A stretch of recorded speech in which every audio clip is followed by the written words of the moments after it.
Hey guys, welcome back to Anthony's Tennis Hub. My name's Anthony Hirsch, and today I want to talk about the state of American men's tennis, and I want to talk about where it's at. Can an American man actually get over the line and win a Grand Slam title?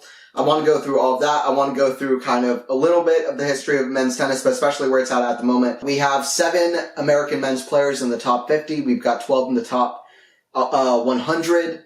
We had 15 at one point last year, but a few have cycled out, such as Jensen Brooksby, who got suspended, Riley Opelka, Maxime Cressy, Nakashima fell out of the top 100. He climbed back in, but we've had a few people rising in. We've had a few people coming out, but that just shows the depth in the game for the American men is at least very, very good. And, you know, America is one of the countries that has been so good at tennis, so good at tennis over the years. You could probably argue more than anything that it's the best country in terms of the history of the sport. Just with the amount of American world number ones that there have been. They have won the Davis Cup the most times. They won 32 times. Even just from when it began, in 1900 to 1982, they won on 28 different occasions throughout that period of time. That was the most in front of Australia, who won it 24 times. We're still 4 in front of Australia. Is US, I say we, I mean America. But, you know, recently, no, there hasn't been much of anything for the US to celebrate, for its players, at least to the point of what there was before. You know, at the start of the game, we had players like Bill Tilden, then we had players like Richard Gonzalez, Pancho Gonzalez, and then we had Sampras. You know, we had Jimmy Connors, we had John McEnroe. So many of these different players. And, recently, it just hasn't really been like that. You know, Michael Chang picked up a good win in the 90s, and then we had kind of our best, most successful, dominant period at the top with Chang kind of welcoming in Courier, Sampras, and Agassi. And then kind of at the end of that, we had Andy Roddick come in and win the US Open the year after Sampras. Roddick stayed at the top for a bit. He was a fantastic player at the top of the game, even though he only managed one major title. But then, since Roddick, last man to make the final of the US Open 2006, last man to win a major title 2003, US Open, last man to reach the final of any major 2009 is Andy Roddick. We're trying to get another player there to the kind of last stages.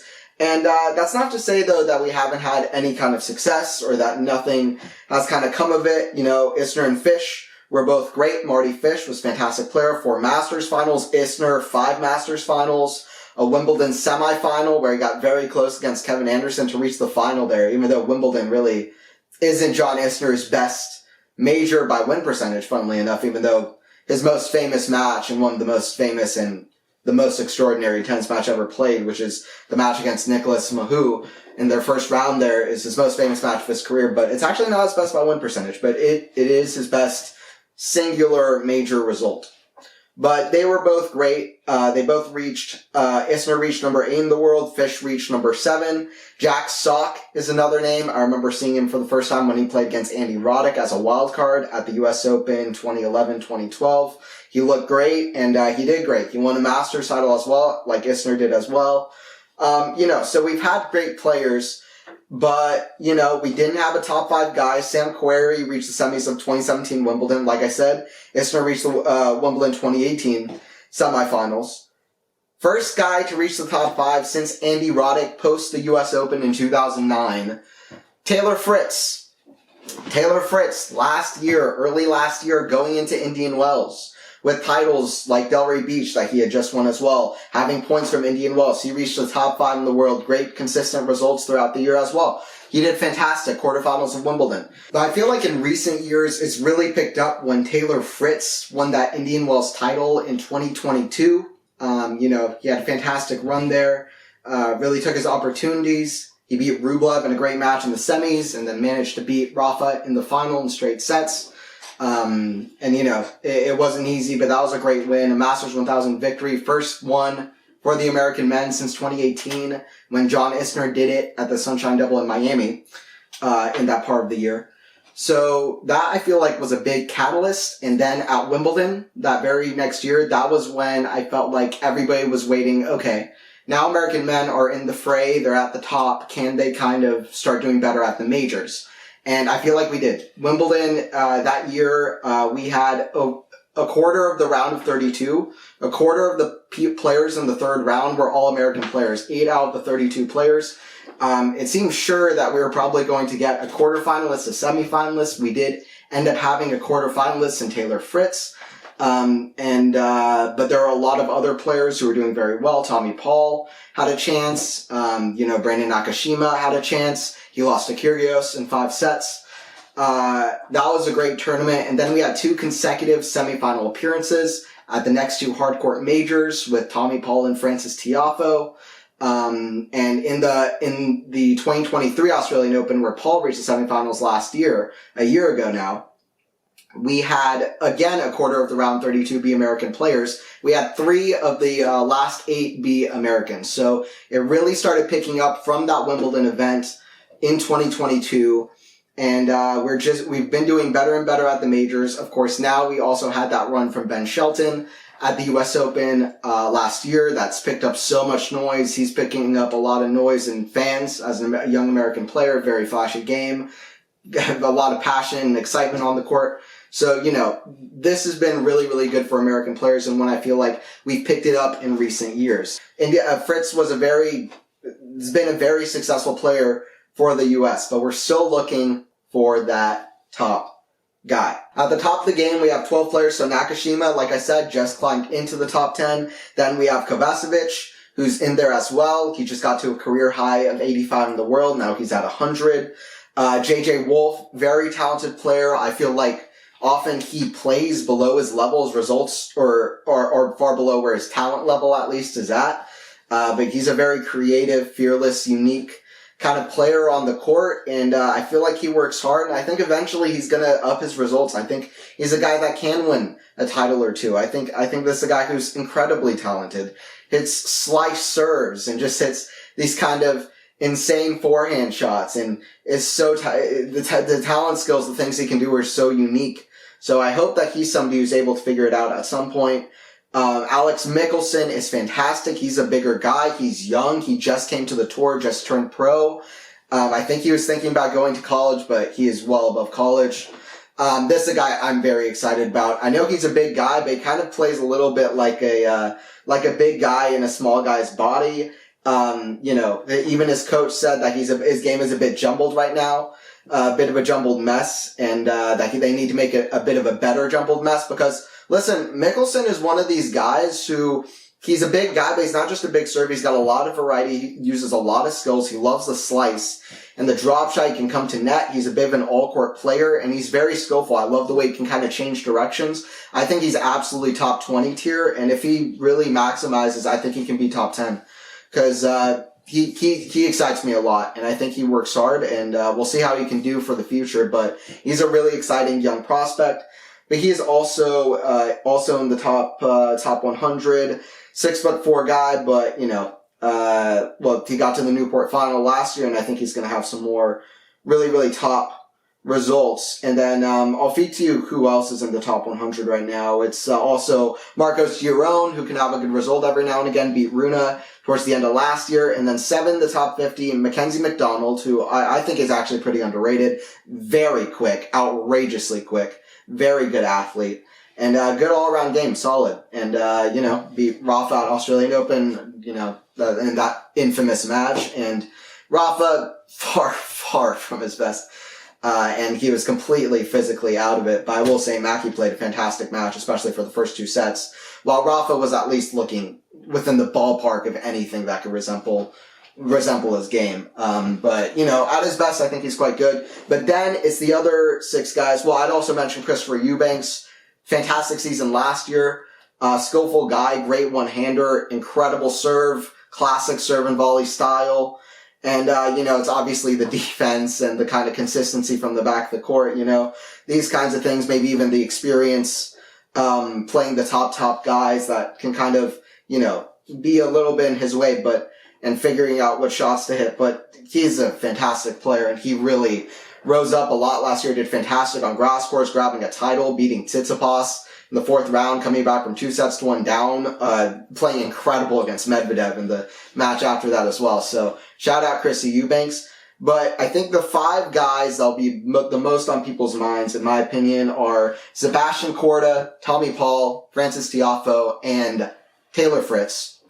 Start with Fritz. So Taylor Fritz is a guy that I think has potential not just on hard courts, but I think hard courts are absolutely his bread and butter. I love him on grass courts, to be honest. He needs to improve on his net game. He needs to improve, on his just transition game coming to net, his slices and variety, not being rushed on the back end too much where it will just completely break down.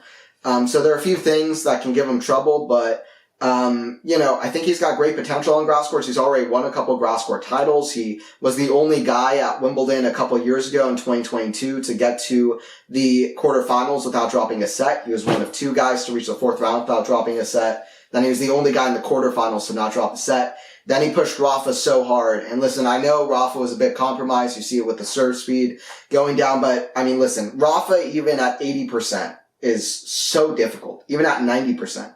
I know you might think, well, it's Wimbledon. It's not Roland Garros. But Rafa at Wimbledon is so tough, too. Rafa at Wimbledon is a 2-time champion, beat prime Roger Federer in one of the best matches ever played. Made 5 consecutive finals there.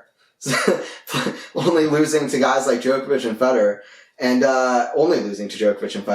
and then beat Murray is 3-0 against Andy Murray at Wimbledon for an example. He lost. He was like literally potentially he was 1 point away, effectively from winning a Wimbledon title. Maybe it's ifs don't exist.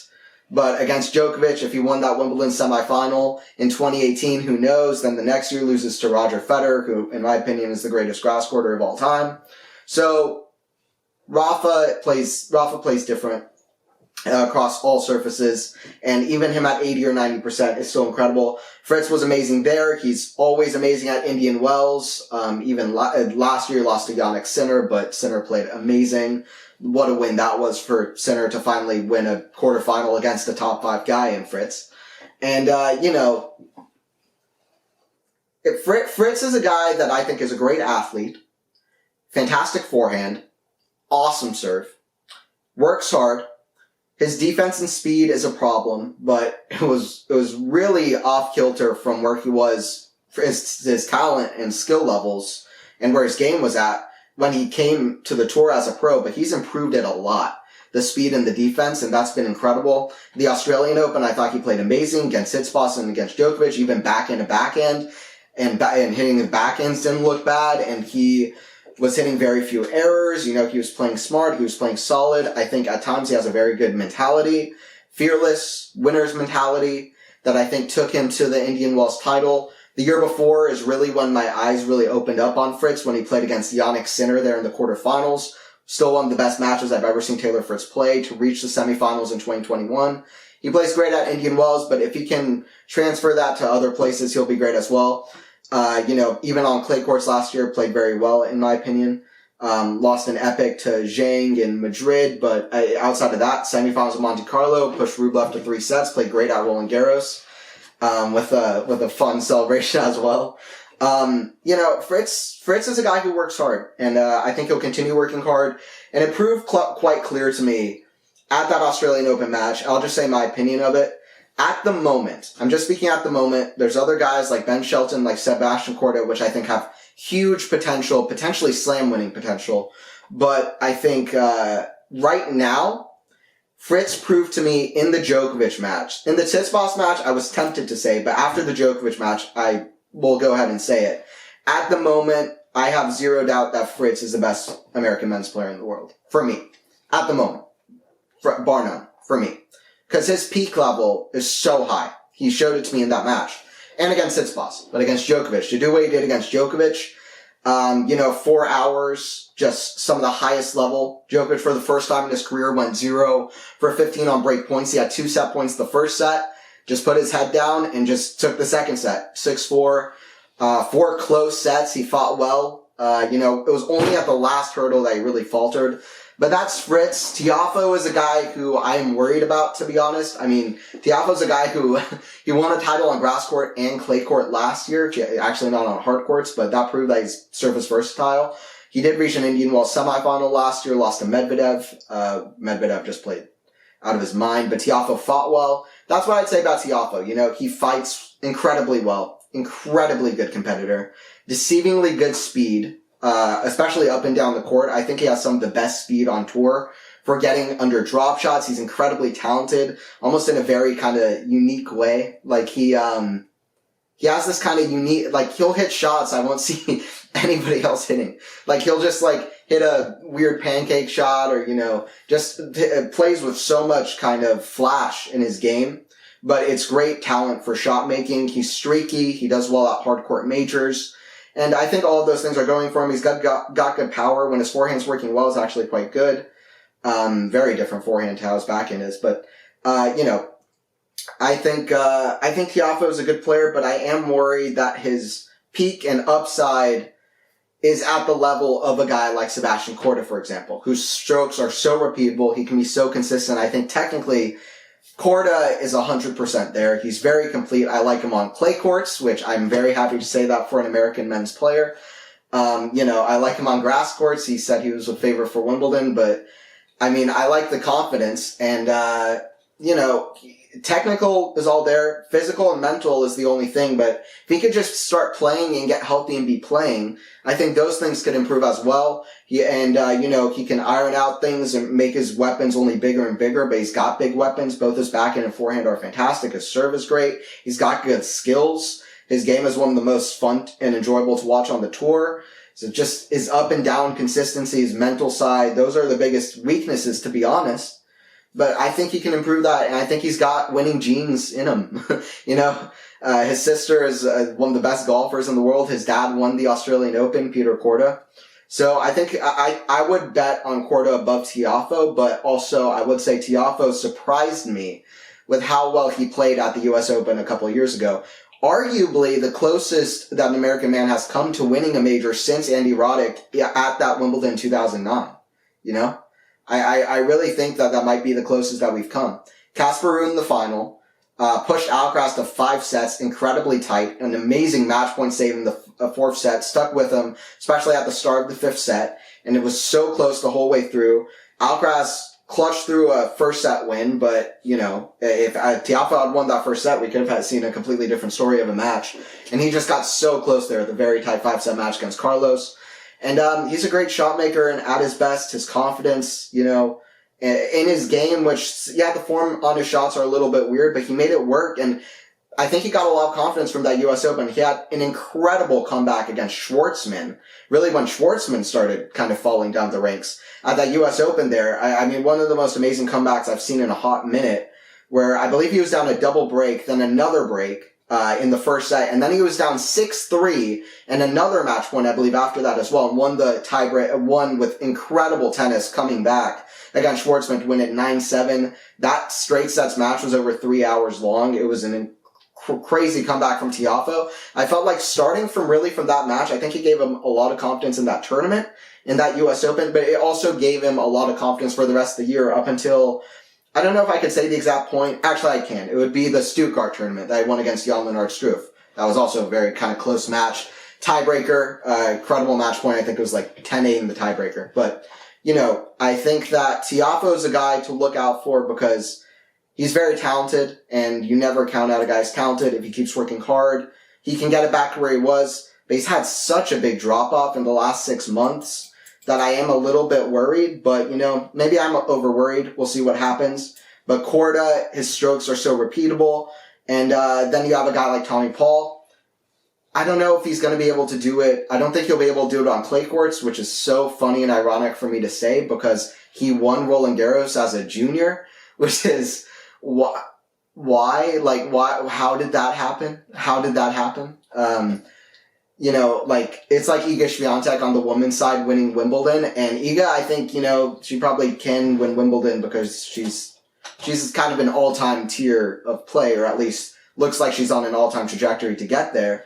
definitely, winning multiple slams. So it's not that surprising that she can figure out the grass courts, and a very good athlete and mover. She can play aggressive. We saw it in Cancun. She's got the skills for it, the talent, surely. Good defense to offense, but it's like, and she's got a good offensive game in general, even if the defense isn't as important on the grass courts. But Tommy Paul isn't winning slams. So it's like, it's so weird to me that he won on clay. But I don't think his potential is good enough for clay. He likes playing right on top of the baseline, likes coming to net. He's a very good athlete, one of the best athletic all-court players on the tour, even though I don't think people respect it enough. He's a fantastic athlete. Grass courts, I think he has some potential as well, to be honest. He beat Jannik right before Jannik went on his great Wimbledon run. And like I said, I like his kind of aggressive game on grass, but it just hasn't really seemed to work out. He lost to Lehechka last year at Wimbledon. He almost came back from 2 sets love down, but didn't manage to do so. But hard courts. He had top 5 win percentage on hard courts at some point last year, semifinals of Australia, only losing to Novak, but he, showed up well. So Paul is exciting on hard courts, but I don't know if his potential is good enough, especially against top guys consistently. I just don't think his game is consistent or repeatable enough, like a guy like Sebastian Korda. It's very kind of low percentage. When it works, and it's worked against Alcaraz twice. Paul can be good on hard courts, but it's low percentage. I don't know if it's as repeatable. Ben Shelton. Ben Shelton is a guy who, you always look for a guy who has a big serve, who has a good rest of his game, and it seems like Shelton, from the start, seems like he has a good groundwork for it. He's a great athlete, fantastic. Moves well, he's fearless. We know that 100%. And, you need that fearlessness a little bit. It's a bit in your face. It's a bit this, that. And, he's got a good forehand. He's got a good backhand. It's all solid. It's just, the question is, outside of his absolutely insane serve of such easy power, placement, precision, that's so repeatable and consistent, outside of the insane serve, are his weapons big enough to compete with the rest of the tour, and also is his mental game good enough to consistently do that and not be streaky, and is he able to beat the top guys consistently when they're at their best? Does he have the big weapons for it? His forehand's good, but is it good enough to rally consistently with a top guy? It's the consistency, right? And I'll be honest, because I try to be genuine on here, I'm not as high on Ben Shelton as some people are for his potential, but it's also the fact that I'm gauging Ben Shelton. I don't know. My view is, I don't know yet. He's so new to the tour, and he is an exciting prospect, but the reason I do hold back is because he's just a little bit, his weapons right now from the back of the court don't really line up, and it is the fact that he's been very streaky so far. I don't know if I believe right now, from the little pool that I've seen, and him being very new, that he's going to be able to consistently beat some of the top guys coming up right now from the back of the court, etc., even though he does have the serve down, and that's great. But we'll see, because Ben is very exciting, he's very talented, he's very skillful, and, I hope I'm wrong. And he's very fun, he brings something new to tennis. I like his youthful kind of exuberance that he brings to it, and I like people who bring something new. And he's a very talented player, he likes coming to net, and that's exciting. I think his potential on grass courts is very high. I never want to, especially for grass where there's so little time to practice on it during the season, I never like to say a young guy who's not doing well right now can't do well in the future. We saw that with Runa. Last year, everybody was saying he lost on grass court easily, even to Kecmanovic and other players on grass court. He's nothing playing on grass court. I was like, just wait a minute. He's going to be good on grass. There's no reason why he can't be. He was doing well on fast indoors. He's got the serve. So anyway, I do think that slower conditions in clay, time to set up the points right now is his best. But I do think he can be well on grass. But the point is, out of those 5 Americans, who's the best? Who's the major winning prospect? Well, I would say it like this. I would be surprised if Tommy Paul ends up being that big of a prospect. I could see him reaching a hardcourt major final at some point. I could see that. But it's hard for me to see much above that. And all the reasons I said, consistency, low percentage, especially against top guys where he needs that. Tiafoe, honestly, I'd be slightly surprised as well, but also he's had great runs at majors, so if he gets streaky and the draw opens up, you never know. because he did surprise me at the U.S. Open, and that run kind of came out of nowhere a little bit. So even though he's not doing well at the moment, you never know. But it's really the other three guys. I think that Shelton and Korda, it's more about the future. We'll see what Shelton can do. Surely, I don't think it would come out Roland Garros, but at Wimbledon, at U.S. Open, or at Australia, at any point, he's got 3 good chances there as he keeps improving in his game. And yeah, if I had to bet right now, I say he probably will win a major in his career because he's still young. He's got time to improve. Sebastian Korda is a player that I am incredibly excited about for his potential. And I'll go ahead and say that I'm probably most excited about what his potential ceiling looks like. The question is whether he's going to reach it or not.